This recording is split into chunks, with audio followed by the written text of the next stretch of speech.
Hello and welcome back to another edition of Press Pass on GNAT-TV.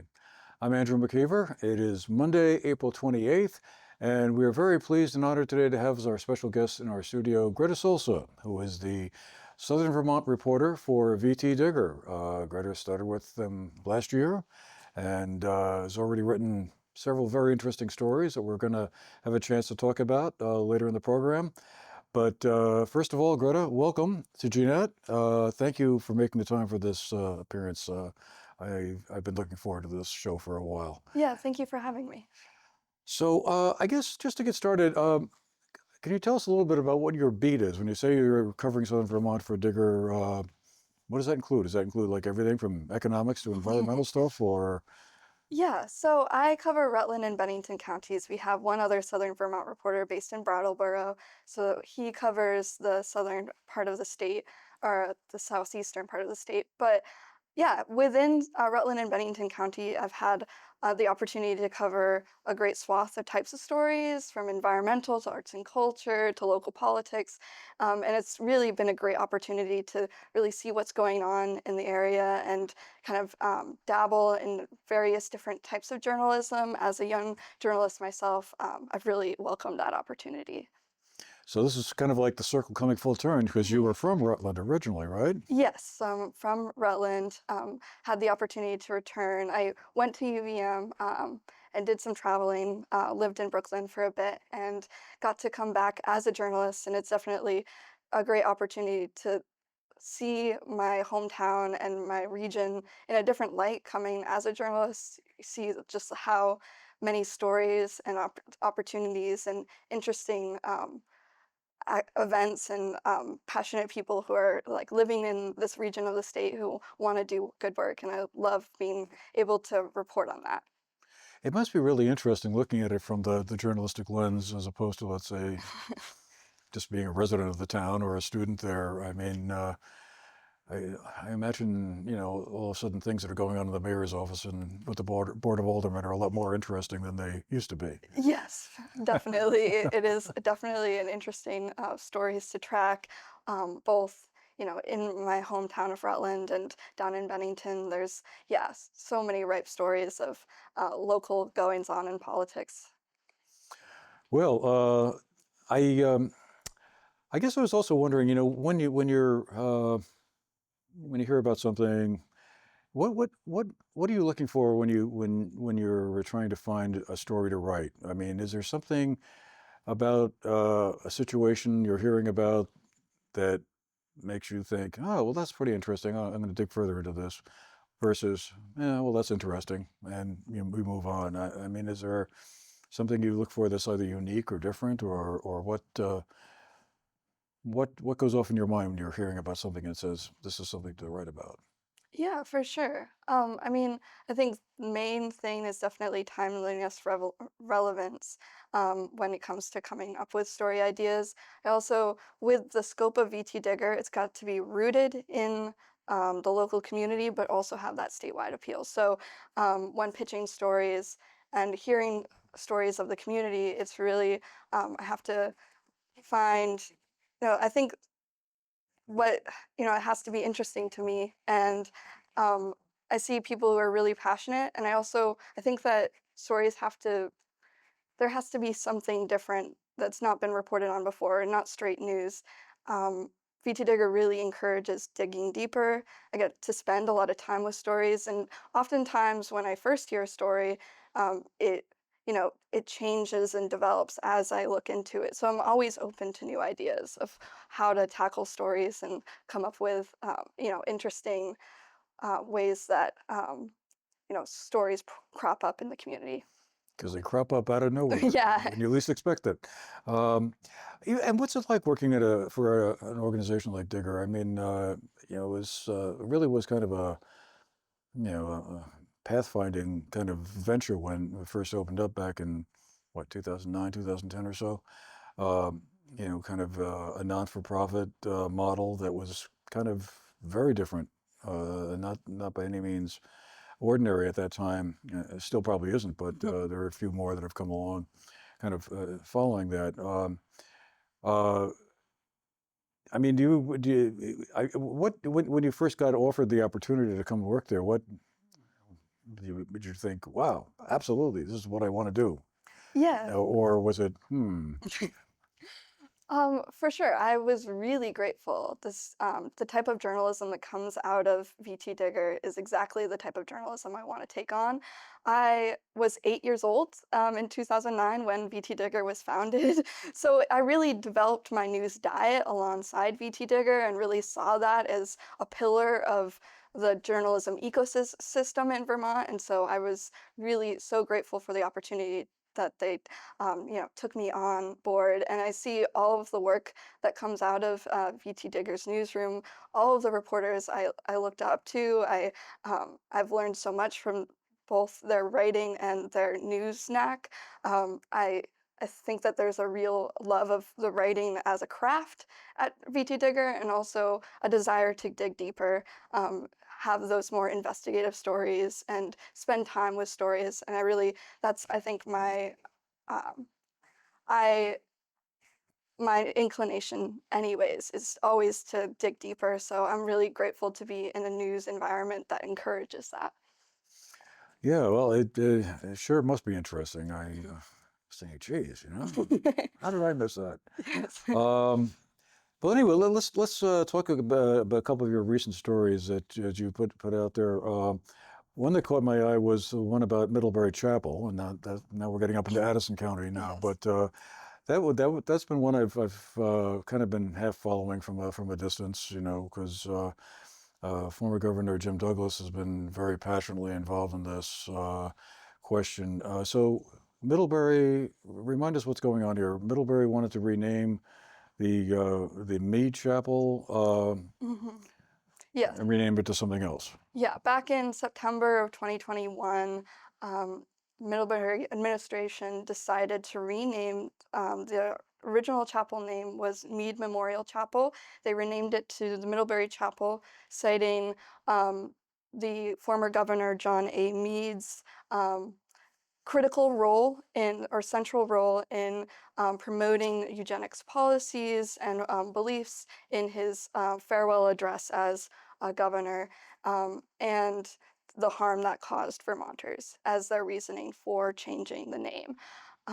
From there, another former governor, Jim Douglas, took up this case on behalf of the Mead estate, filed a lawsuit against Middlebury College, setting a implicit contract between the Middlebury College and the Mead family when John A. Mead donated a large sum towards the building of the chapel and in honor of his family and ancestors.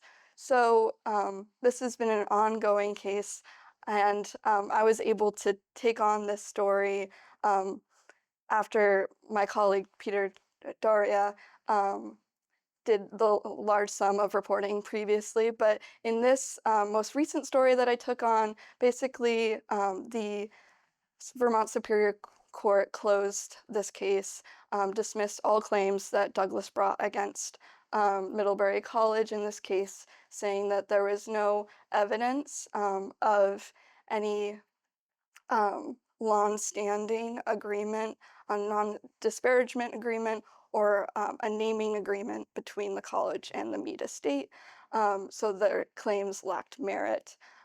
Um, yeah, so this case has been kind of framed as a case of cancel culture. That's how Jim Douglas views it, and he is discussing the potential of appealing this case to the Vermont Supreme Court. It's just to be seen whether that appeal is filed, and if that appeal is filed, whether the Vermont Supreme Court will take it up. But it's definitely a very interesting case and discussion happening in Vermont. It takes us back to that whole eugenics movement that was happening here in Vermont, I guess, in the early 20th century, and Hmm. it's one of those sort of chapters in the state's history that you don't hear about a whole lot. I mean, it comes up every now and then, and I recall there was also some concern about a few other writers. Dorothy Canfield Fisher down here in Arlington was also involved in that to some degree, although never did the research to find out how extensively, but it didn't sound like much. But it's hard to tell. But I mean, should we rename a library after somebody else instead of her because of that? Um, but I know I had the chance to speak to Jim Douglas a couple of times about this, and he was remarkably passionate about this subject, more so than I think I've ever seen him talk about almost anything else. It clearly must have been a question that really hit home to him.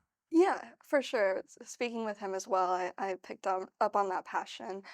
He was discussing the concern about free speech on college campuses, and what he views as cancel culture happening on college campuses. He said that John A. Meade was judged based on what he said versus what he did because eugenics policies went in after his death. Whereas I think the college views his promotion of eugenics policies, even if it's after his death, as influencing state policy onwards. It's definitely an interesting case. When it comes to the judge's decision, though, they said regardless of how people view holding up historic figures to contemporary standards, there is a lack of evidence to this claim of an implicit contract. So he dismissed those claims in court. Hmm. So if Douglas goes ahead and appeals, it would be what, to the Vermont State Supreme Court, I guess? Yes, to the Supreme Court. So that's yet to be seen. At this point, before this most recent ruling, the Vermont Superior Court dismissed the Douglas's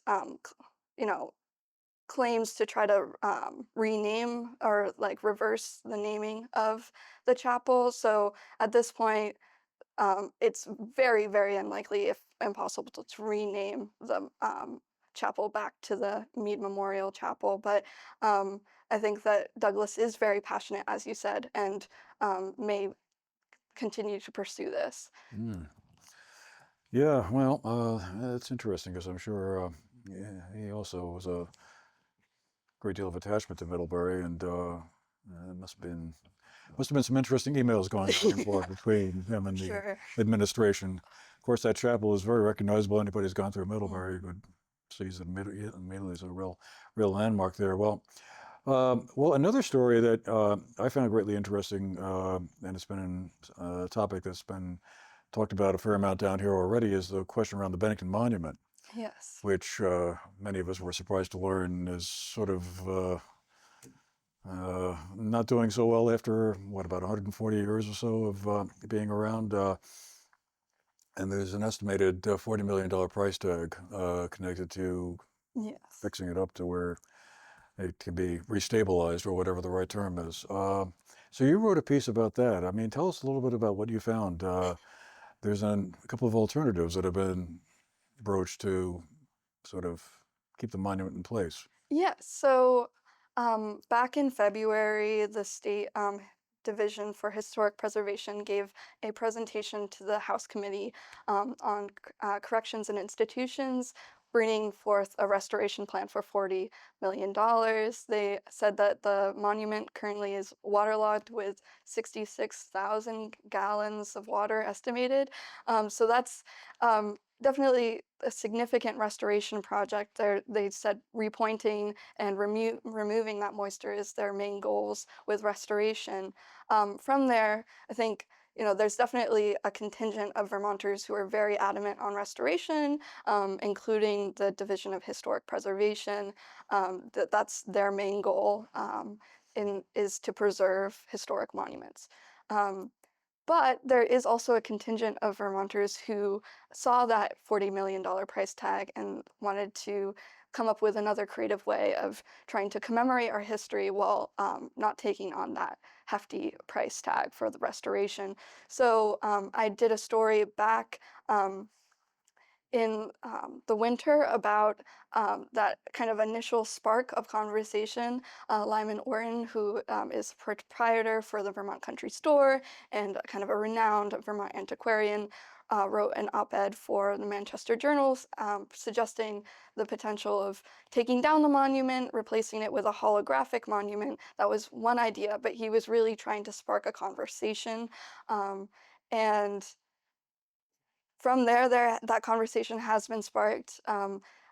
Most recently, a representative from Shelburne, Sean Sweeney, put forward an idea to the House Committee on Corrections and Institutions, of the idea of surrounding the monument in copper and using heat pumps to dry out the monument using air conditioning. He said that the copper surrounding would prevent future saturation, and by using the heat pumps, it would eventually dry out the monument, so it would prevent like significant restoration projects in the future.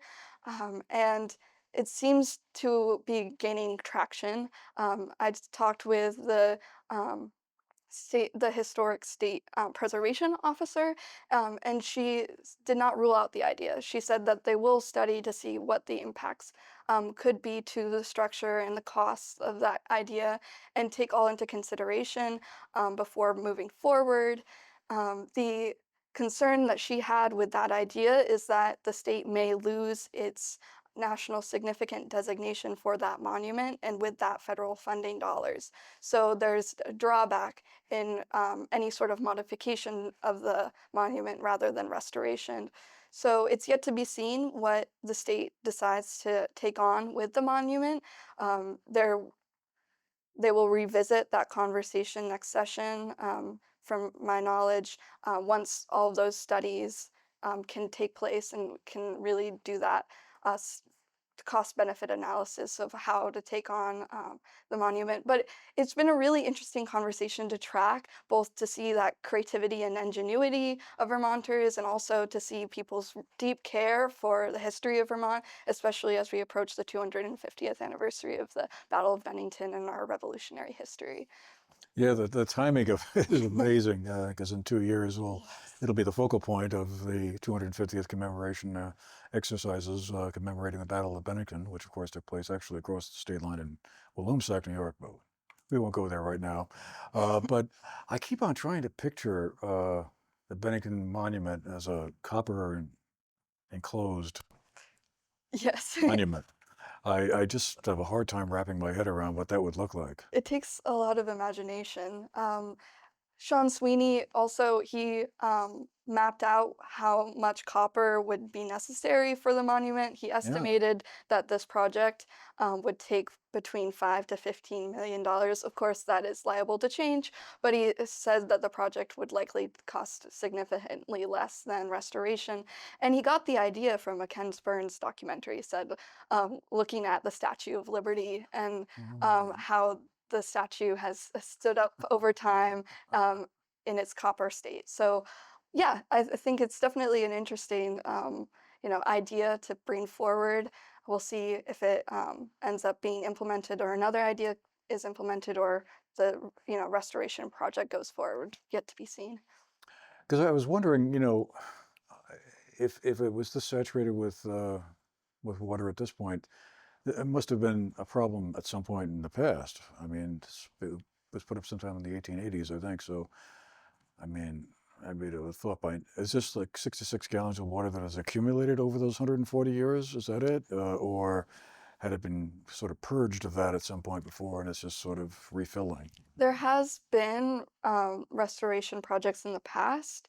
That was part of what Lyman Orton was discussing, is that his father was involved in historic preservation and had discussed the problems with the limestone in the past, that there was, water was saturating the monument for a long time. But there has been historic deferred maintenance on the monument. So it has been that restoration project has been deferred to the point that 66,000 gallons of water in the monument. Well, that's certainly one we're going to definitely be following with great interest down this way, because there's no question that that's one of those iconic uh, monuments that everyone sees as they drive through town, and of course a big tourist draw as well. I mean, there's a lot of, at least in the past anyway, there's been a lot of dollars that but there's the state of the locality I'm not sure I've gotten. But I'm just wondering, at this point, considered, is it open? I mean, can people go into it, or is it considered, we've got to fix this first before we let people back in? I think there is the intention to reopen it for summer. I don't think it's opened currently, to my knowledge, but that was the idea with that Sean Sweeney brought forward, was that this monument, if we could dry it out, could be a year-round attraction that would bring in funds to the state, if we found a way to you dry out the monument and keep it going. So yeah, there's that benefit while also losing that national significant designation. So yeah, yet to be seen, but definitely interesting. Well, yeah, we will definitely be watching that one for sure. Because I think the option of just knocking it down probably wouldn't go over very well. Yes. That would seem like a brute force solution there. Well, another one of your stories that you wrote, I guess it's about a month or so ago now, was about the PFA situation, and I'm not even going to try to pronounce what PFA stands for, but most people around here by now have heard about it very much. This was a situation that kind of broke into the open back in 2016, 2017, when these forever chemicals, as they're referred to, were found in a lot of uh, private wells and drinking sources, water sources around Bennington. Um, so what is new here? Has there been some new study done that indicates that the problem was even worse than it was originally thought, which Yes. was pretty bad in the first place? So what do we have? What's going on with it now? Yeah, so the story that I took on last month was about research that was conducted by Bennington College faculty and students in partnership with the state. They used state data to analyze temporal and spatial factors influencing PFAS in the groundwater. So what they found is that PFAS are still aggressively leaching into Bennington's soil and groundwater. Um, PFAS, by and large, are increasing in the region and spreading past the original area of concern. So, yeah, it's definitely disconcerting that that's happening. Um, it was both like great to see that partnership between the college and the state to see that there's that ongoing work to study PFAS, but their findings are concerning. Um, what they found contradicts an older model put forward by Saint Gobain in 2017 that PFAS would go down in the region. Their findings disprove that they find that PFAS are increasing. A silver lining is that public drinking water is PFAS free from Morgan Springs, but there are still folks who are connected to private drinking wells. Um, the state recommends using a point of entry water filtration system or drinking non-tap water if folks are still using private wells at this time. Um, yeah, it's definitely a point of concern, I know, for a lot of folks in Bennington and around the state. And there really needs to be robust long-term monitoring of PFAS in the region going forward. Because I've been wondering, this can't have been the only situation involving these chemicals, the one down in Bennington. I mean, it must have been factories like that, the ChemFab plant using similar chemicals all over the state, all over the country for that matter. Yes, for sure. I think that the concern, though, is in rural communities, especially. Talking with Laura Martin, who is a professor at Williams College, um, lives in southern Bennington, and she was originally thought to be outside of the range of PFAS. And she discovered back in October of 2023 that she was actually, PFAS had gotten into her well. And that was definitely a concern. I spoke with her both on her personal experience with that and also about kind of the structural problems with environmental justice, that rural communities have to prove harm in order to get any sort of, you know, uh, blanking on the word, any sort of compensation for the harm caused rather than these companies having to prove that the chemicals that they're exposing folks to um, aren't causing harm. So there's definitely that concern in rural communities in Vermont. I know that around ski towns, especially, there's PFAS in a lot of waterproof materials like jackets and ski wax. So there's definitely PFAS in other areas of the state. But what we found is that Bennington is definitely the most like severe and concerning site of PFAS contamination in the state. Oh, well, again, a story I thought oh, well, that's history now, but not so It much. keeps coming up, yes. Well, in the few minutes we have left, Greta, I just wanted to shift gears a little bit here. You're coming into the news industry at a time when it's changing a lot. It's been changing now for, well, a good 20 years, it seems like, at least, probably longer than that. So it's always been changing. But we've seen sort of a progression where news goes more has been online primarily for a while now. It's like new, but what seems like a very splintered landscape emerging has already emerged between social media, traditional media, and how people are getting their information these days. And that was certainly a big issue in the last presidential election last year. I guess how do you see the news world evolving as someone who's hopefully going to be doing this stuff for a long time to come? I mean, do you see the idea of sitting down and writing out a story about any one of those three things we just talked about? That's the way it's kind of always been and the way it will be, or are we entering a brave new world? I think more than ever, community journalism is really important as we're engaging in this splintered news landscape. Um, you know, for a variety of reasons, the journalism industry has faced a lot of difficulties. News deserts are, all around the United States. And with news deserts, I used to work for the Center for Community News, which does research on the importance of community news and, um, you know, tracking those news deserts and what those impacts are. In news deserts, folks are less connected to their community. They're more politically polarized because they're only tuning into national news, which promotes an us versus them mentality. It is so important, both to as a journalist, I really care about the work I'm doing. Bringing those local stories to light that bring folks together in their community.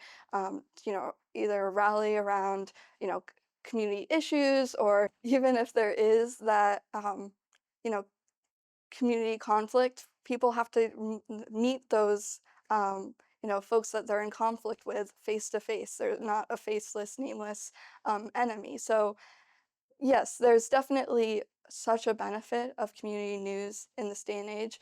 I think simultaneously, we have to realize that the genie's out of the bottle when it comes to social media and podcasts and different more opinion flavored content. That's part of our news ecosystem now. And um, that's there's definitely ways to engage with that critically and smartly and get, social media is a way to connect folks and spread information.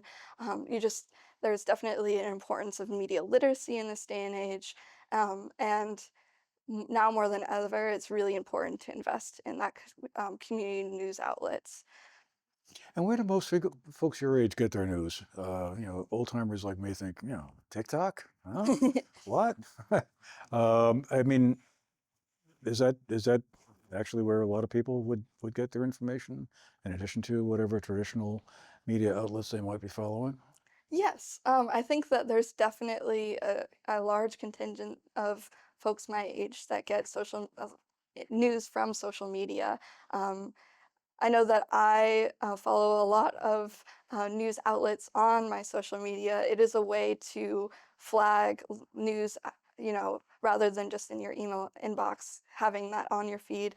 There is ways to engage with news online, but for me, I definitely am trying to encourage in myself, and I hope in others to go further, not just look at the headline, go and read the article. There's always more nuanced, complex stories. If you actually click on to the page or read the, story in the newspaper, there's those complex stories every day that it can be overwhelming in this saturated news environment, but it's really important to read the full story.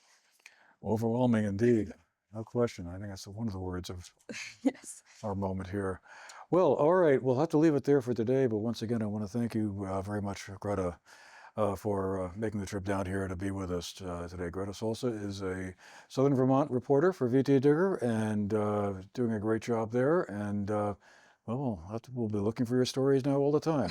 Thank you. Yes, thank you for having me. It was a great conversation. Yeah, good. Well, we'll have to do it again sometime. Yes. Well, all right. Well, thank you very much. Glad to have you with us today. And well, take care, and we'll see you the next time.